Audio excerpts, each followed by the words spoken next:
ओम नमः शिवाय। शिवजी सदा सहाय। ओम नमः शिवाय। गुरुजी सदा सहाय।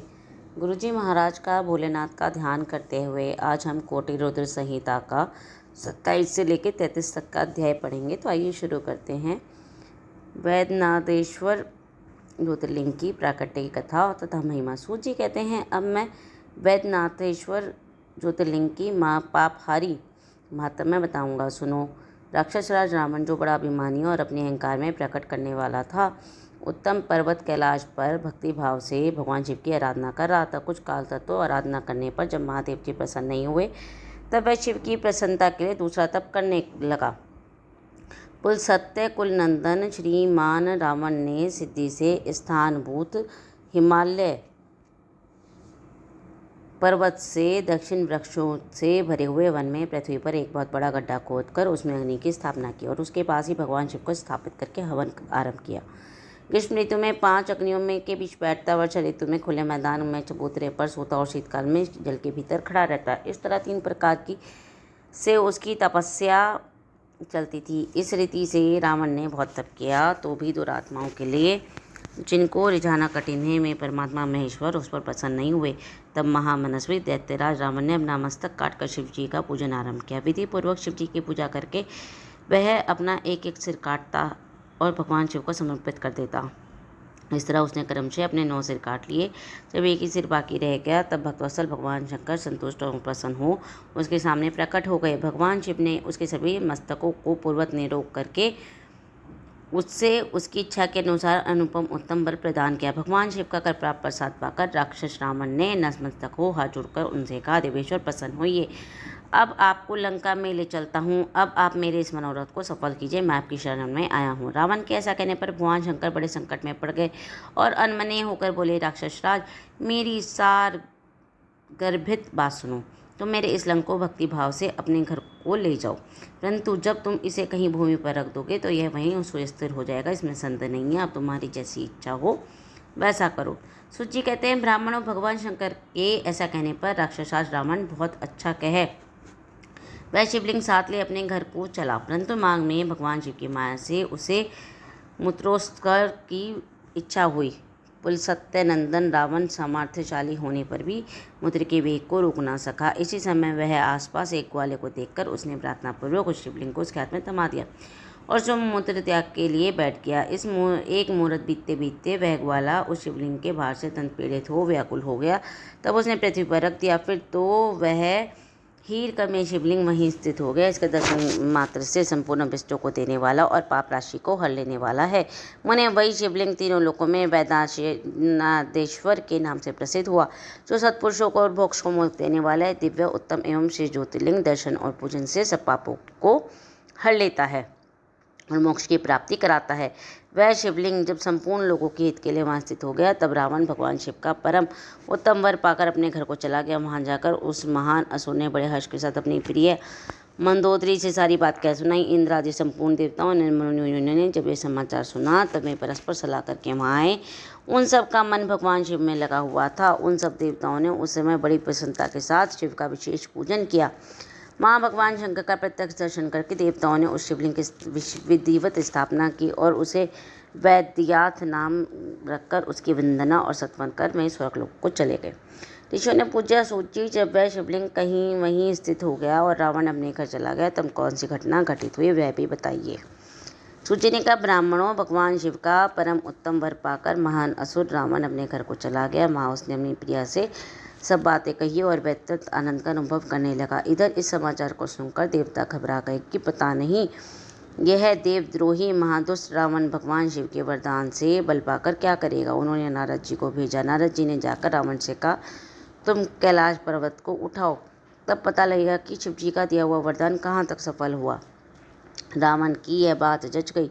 उसने जाकर कैलाश को उखाड़ दिया। इससे सारा कैलाश हिल गया। तब गिरिजा के कहने से महादेव जी ने रावण को घमंडी समझकर इस प्रकार श्राप दिया। महादेव जी बोले, रे दुष्ट भक्त दुर्बुद्धि रावण, तू अपने बल पर इतना घमंड ना कर। तेरी इन भुजाओं को घमंड करने वाला वीर पुरुष शीघ्र ही इस जगत में अवतीर्ण होगा। सूत जी कहते हैं, इस प्रकार वहाँ जो घटना हुई उसे नारद जी ने सुना। रावण भी प्रसन्नचित्त हो जैसे आया था उसी तरह अपने घर को लौट गया। इस तरह मैंने वैद्यनाथेश्वर का महत्व में बताया है। इसे सुनने वालों का परम पाप भस्म हो जाता है। इस प्रकार 27 और 28वां अध्याय समाप्त। नागेश्वर नामक ज्योतिर्लिंग का प्रादुर्भाव और उसकी महिमा। सूची कहते हैं, ब्राह्मणों, अब मैं परमात्मा शिव के नागेश नामक उत्तम ज्योतिर्लिंग का आविर्भाव का प्रसंग सुनाऊंगा। दारुका नाम से प्रसिद्ध कोई राक्षसी थी जो पार्वती के वरदान से सदा घमंड में भरी रहती थी। अत्यंत बलवान राक्षस दारुक उसका पति था। उसने बहुत से राक्षसों को साथ लेकर माँ सत्पुरुषों का संहार मचा रखा था। वह लोगों के यज्ञ और धर्म का नाश करता फिरता था। पश्चिम समुद्र के तट पर उसका एक वन था जो संपूर्ण समृद्धियों से भरा हुआ था। उस वन का विस्तार सब ओर से 16 योजन था।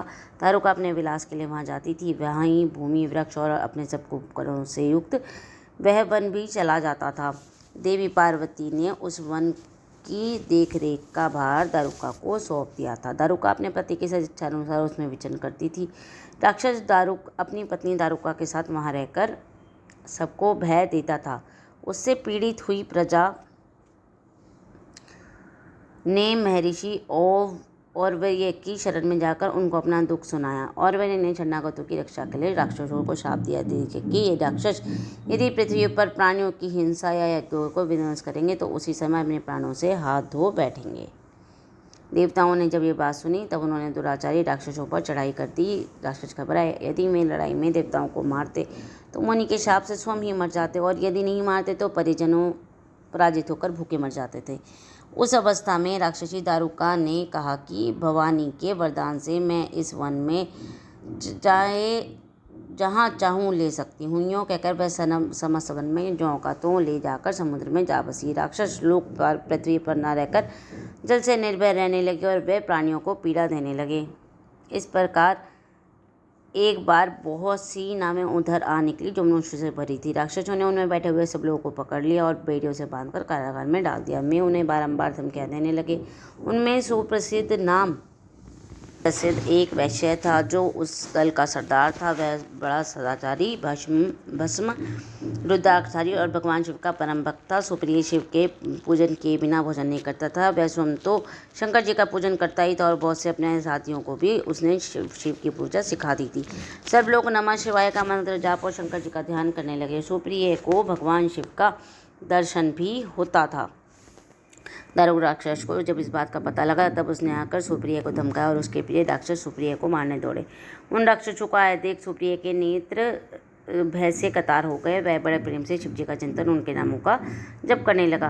वैश्यपति ने कहा, देवेश्वर शंकर मेरी रक्षा कीजिए। ये कल्याणकारी त्रिलोकीनाथ दुष्हंता भक्तवत्सल शिव हमें दुष्ट से बचाइए। देव, अब आप ही हमारे सर्वज्ञ हैं। प्रभु, मैं आपका अधीन हूँ, आपका हूँ और आप ही सदा मेरे जीवन और प्राण हैं। सूत जी कहते हैं, सुप्रिय के इस प्रकार प्रार्थना करने पर भगवान शंकर एक विवर से निकल पड़े। उनके साथ ही 4 दरवाजों का एक उत्तम मंदिर भी प्रकट हो गया। उसके मध्य में एक अद्भुत ज्योतिर्मय शिवलिंग प्रकाशित हो रहा था। उसके साथ शिव परिवार के सभी लोग विद्यमान थे। सुप्रिय ने उनका दर्शन करके पूजन किया। पूजित होने पर भगवान शंभु ने प्रसन्न हो स्वयं पाशुपात अस्त्र लेकर प्रधान राक्षसों, उनके सारे उपकरणों और सेवकों को तत्काल ही नष्ट कर दिया और उन दोनहंता शंकर ने अपने प्रिय भक्त सुप्रिय की रक्षा की। तत्पश्चात अद्भुत लीला करने वाले, लीला से ही शरीर धारण करने वाले शंभु ने उस वन को यह वर दिया कि आज से इस वन में सदा ब्राह्मण, क्षत्रिय, वैश्य और शूद्र इन 4 वर्णों के धर्म का पालन हो। यहाँ श्रेष्ठ मुनि निवास करें और तमोगुणी राक्षस इसमें कभी ना रहें। शिव धर्म के उपदेशक, प्रचारक और प्रवर्तक लोग इसमें निवास करें। सूत जी कहते हैं, इसी समय राक्षसी दारुका ने दीन चित्त से देवी पार्वती की स्तुति की। देवी प्रसन्न हो गई और बोली, बताओ तेरा क्या कार्य करूं। उसने कहा, मेरे वंश की रक्षा कीजिए। देवी बोली, मैं सच कहती हूँ, तेरे कुल की रक्षा करूँगी। ऐसा कहकर देवी भगवती शिव से बोली, नाथ, आपकी यह बात युग के अंत में सच्ची होगी। तब तक तामसी श्रेष्ठ सृष्टि भी रहे। मेरा ऐसा विचार है, मैं भी आपकी हूँ और आपके ही आश्रय में रहती हूँ, अतः मेरी बात को प्रमाणित सत्य कीजिए। यह राक्षसी दारुका देवी है, मेरी ही शक्ति और राक्षसों में बलित है, अतः यही राक्षसों के राज्य का शासन करे। ये राक्षस पत्नियां जिन पुत्रों को पैदा करेंगी वे सब मिलकर इस वन में निवास करें, मेरी ऐसी इच्छा है। शिवजी बोले, प्रिय, यदि तुम ऐसी बात कहती हो तो मेरा ये वचन सुनो। मैं भक्तों का पालन करने के लिए प्रसन्नतापूर्वक इस वन में रहूँगा। जो पुरुष यहाँ वर्ण धर्म के पालन में तत्पर हो, प्रेम पूर्वक मेरा दर्शन करेगा, वह चक्रवर्ती राजा होगा। कलयुग के अंत और सतयुग के आरंभ होने में महासेन का पुत्र वीरसेन राजाओं का भी राजा होगा। वह मेरा भक्त और अत्यंत पराक्रमी होगा और यहाँ आकर मेरा दर्शन करेगा। दर्शन करते ही वह चक्रवर्ती सम्राट हो जाएगा। सूत जी कहते हैं, ब्राह्मणों, इस प्रकार बड़ी बड़ी लीलाएं करने वाले में दंपति परस्पर हास्ययुक्त वार्तालाप करके स्वयं वहाँ स्थित हो गए। ज्योतिर्लिंग स्वरूप महादेव जी महानागेश्वर कहलाए और शिवा देवी नागेश्वरी के नाम से विख्यात हुई। वे दोनों ही सत्पुरुषों के प्रिय हैं। इस प्रकार ज्योतिर्लिंगों के स्वामी नागेश्वर नामक महादेव जी ज्योतिर्लिंग के रूप में प्रकट हुए। में तीनों लोगों की संपूर्ण कामनाओं को सदा पूर्ण करने वाले हैं। जो प्रतिदिन आदरपूर्वक नागेश्वर के प्रादुर्भाव का यह प्रसंग सुनता है, वह बुद्धिमान मानव महापातकों का नाश करने वाला संपूर्ण मनोरथों को प्राप्त कर लेता है। इस प्रकार 29वां और 30वां अध्याय समाप्त। रामेश्वर नामक ज्योतिर्लिंग का आविर्भाव और महात्म्य का वर्णन। सूत जी कहते हैं, ऋषियों, अब मैं आपको बता रहा हूँ कि रामेश्वर नामक ज्योतिर्लिंग पहले किस प्रकार प्रकट हुआ। इस प्रसंग को तुम आदरपूर्वक सुनो। भगवान विष्णु के राम अवतार में जब रावण सीता जी को हरकर लंका में ले गया तब सुग्रीव के साथ 18 पद वानर सेना लेकर श्री राम जी समुद्र तट पर आए। वहाँ में विचार करने लगे कैसे हम समुद्र पार करेंगे और किस प्रकार रावण को जीतेंगे। इतने में ही श्री राम को प्यास लगी। उन्होंने जल मांगा और वानर मीठा जल ले आए। श्री राम ने प्रसन्न होकर वह जल ले लिया। तब उन्हें स्मरण आया है कि मैंने अपने स्वामी भगवान शंकर का दर्शन तो किया ही नहीं, फिर इस जल को कैसे ग्रहण करूंगा। ऐसा कहकर उन्होंने जल को नहीं पिया। जल रख देने के पश्चात रघुनंदन ने पार्थिव पूजन किया। आह्वान आदि 16 उपचारों को प्रस्तुत करके विधिपूर्वक बड़े प्रेम से शंकर जी की अर्चना की। प्राण तथा दिव्य स्रोतों द्वारा यत्नपूर्वक शंकर जी को संतुष्ट करके श्री राम ने भक्तिभाव से उनसे प्रार्थना की। श्री राम बोले, उत्तम व्रत का पालन करने वाले मेरे स्वामी देव महेश्वर, आपको मेरी सहायता करनी चाहिए।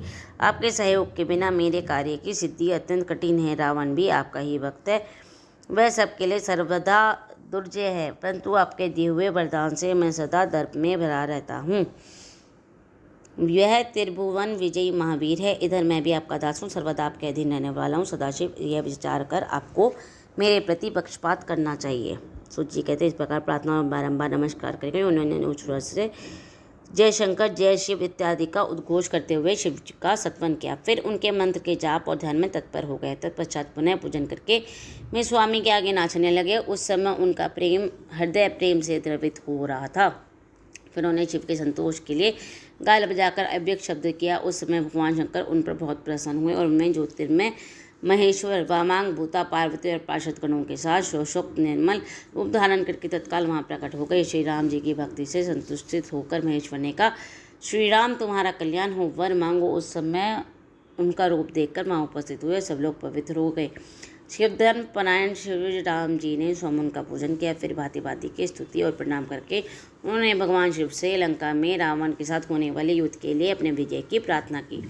तब राम भक्ति से प्रसन्न हुए। महेश्वर ने कहा, महाराज तुम्हारी जय हो। भगवान शिव के दिए हुए विचार सूचक वर और युद्ध की आज्ञा को पाकर श्री राम ने नतमस्तक हो हाथ जोड़कर उनके पुनः प्रार्थना की। श्री राम बोले, मेरे स्वामी शंकर, यदि आप संतुष्ट हैं तो जगत के लोगों को पवित्र तथा दूसरों की भलाई करने के लिए सदा यहाँ निवास करें। सूत जी कहते हैं, श्री राम जी के ऐसा कहने पर भगवान शिव महाज्योतिर्लिंग के रूप में स्थित हो गए। तीनों लोकों में रामेश्वर के नाम से उनकी प्रसिद्धि हुई। उनके प्रभाव से ही अपार समुद्र का अनायास पार करके श्री राम ने रावण आदि राक्षसों को शीघ्र ही संहार किया और अपनी प्रिय सीता जी को प्राप्त कर लिया। तब से इस भूतल पर रामेश्वर की अद्भुत महिमा का प्रसार हुआ। भगवान रामेश्वर सदा भोग और मोक्ष देने वाले और भक्तों की इच्छा को पूर्ण करने वाले हैं। जो दिव्य गंगा जल से रामेश्वर शिव को भक्तिपूर्वक स्नान कराता है, वह जीवन मुक्त ही है। इस संसार में देव दुर्लभ समस्त भोगों का उपभोग करके अंत में उत्तम ज्ञान पाकर वह निश्चय ही कैवल्य मोक्ष को प्राप्त कर लेता है। इस प्रकार मैंने तुम लोगों से भगवान शिव के रामेश्वर नामक दिव्य ज्योतिर्लिंग का वर्णन किया, जो अपनी महिमाओं को सुनाने वालों के समस्त पापों का अपहरण करने वाला है। इस प्रकार 31वां अध्याय समाप्त। कुष्मा की शिव भक्ति से उनके मरे हुए पुत्र का जीवित होना, घुमेश्वर शिव का प्रादुर्भाव और उनकी महिमा का वर्णन। सूत जी कहते हैं, अब मैं कुष्मेश नामक ज्योतिर्लिंग का प्रादुर्भाव का और उसके महात्म्य का वर्णन करूंगा। मुनिवर ध्यान देकर सुनो। दक्षिण दिशा में एक श्रेष्ठ पर्वत है जिसका नाम देवगिरी है। वह देखने में अद्भुत और नित्य परम शोभा से संपन्न है। उसी के निकट कोई भारद्वाज कुल में उत्पन्न सुधर्मा नामक ब्रह्मावेता ब्राह्मण रहते थे। उनकी प्रिय पत्नी का नाम सुदेहा था। वह सदा शिव धर्म में पालन में तत्पर रहती थी, घर के कामकाज में कुशल थी और सदा पति की सेवा में लगी रहती थी। द्विजश्रेष्ठ सुधर्मा की भी देवताओं और अतिथियों के पूजक थे। वे वर्णित मार्ग पर चलते और नित्य अग्निहोत्र किया करते थे। तीनों काल की संध्या करने से उनकी कांति सूर्य के समान उद्दीप्ति में वेद शास्त्र के मनमनज्ञ थे और शिष्यों को पढ़ाया करते थे। धनवान होने के साथ ही बड़े दाता थे। सौजन्य आदि सद्गुणों के भाजन थे। शिव संबंधी पूजन आदि कार्य में सदा लगे रहते थे। मैं स्वयं भी जीव भक्त थे ही। शिव भक्तों का बड़ा प्रेम रखते थे। शिव भक्तों को भी वे बड़े प्रिय थे। ये सब कुछ होने पर भी उनको पुत्र नहीं हुआ। तब ब्राह्मण को बहुत दुख नहीं होता था, परंतु उनकी पत्नी बहुत दुखी रहती थी। पड़ोसी आदि दूसरे लोग भी उन्हें ताना मारा करते थे। वह पति से बार बार पुत्र के लिए प्रार्थना करती थी। पति उसको ज्ञानोपदेश देकर समझाते थे, परंतु उसका मन नहीं मांगता था। अंततः गुप्ता ब्राह्मण के ने कुछ उपाय किया, परंतु वह भी सफल नहीं हुआ। तब ब्राह्मण ने अत्यंत दुखी हो बहुत हट करके अपनी पत्नी कुसुमा के पति का दूसरा विवाह करा दिया। विवाह से पहले सुधर्मा ने उसको समझाया कि इस समय तुम बहन से प्यार कर रही हो, परंतु जब इसके पुत्र हो जाएगा इससे सर्पता करने लगोगी। उसने वचन दिया कि मैं बहन से कभी डाह नहीं करूंगी। विवाह हो जाने पर कुसुमा दासी की भांति बड़ी बहन की सेवा करने लगी। सुदेहा भी उसे बहुत प्यार करती थी। कुसुमा अपनी शिवभक्ति बहन की आज्ञा से नित्य 101 पार्थिव शिवलिंग बनाकर विधिवत पूजा करने लगी। पूजा करके वह निकटवर्ती तालाब में उसे विसर्जन कर देती थी। शिव जी की कृपा से वह एक सुंदर सौभाग्यवान और सद्गुण संपन्न पुत्र हुआ। कुसुमा का कुछ मान बढ़ा। उसने सुदेहा के मन में डाह पैदा हो गई। समय पर उस पुत्र का विवाह हुआ। पुत्र वधू घर में आ गई। अब तो वह और भी जलने लगी। उसकी बुद्धि भ्रष्ट हो गई और एक दिन उसने रात में सोते हुए पुत्र को छुरी से उसके शरीर के टुकड़े टुकड़े करके मार डाला और कटे हुए अंग को तालाब में जाकर डाल दिया, जहाँ कुसुमा प्रतिदिन पार्थिव लिंगों का विसर्जन करती थी। पुत्र के सभी अंगों को जब उसने तालाब में फेंक कर वह लौट आई, घर में सुखपूर्वक सो गई। कुसुमा सवेरे उठ के प्रतिदिन का पूजा आदि कर्म करने लगी। शेष ब्राह्मण सुधर्मा स्वयं भी नित्य कर्म में लग गए। इस समय उनकी जेज पत्नी सुदेहा भी उठी और बड़े आनंद से घर के कामकाज करने लगी, क्योंकि उसके हृदय में पहले जो ईर्ष्या की आग जली रहती थी वह बुझ गई थी। प्रातःकाल जब बहू ने उठकर पति की शैया को देखा तो वह खून से भीगी दिखाई दी और उसके शरीर पर भी कुछ टुकड़े दृष्टिगोचर हुए, तो उसको बड़ा दुख हुआ। उसने अपनी सास कुसुमा के पास जाकर निवेदन किया, उत्तम व्रत के पालन करने वाली आर्य, आपके पुत्र कहाँ गए? उनकी शैया रक्त से भीगी हुई है, उस पर शरीर के कुछ टुकड़े दिखाई देते हैं।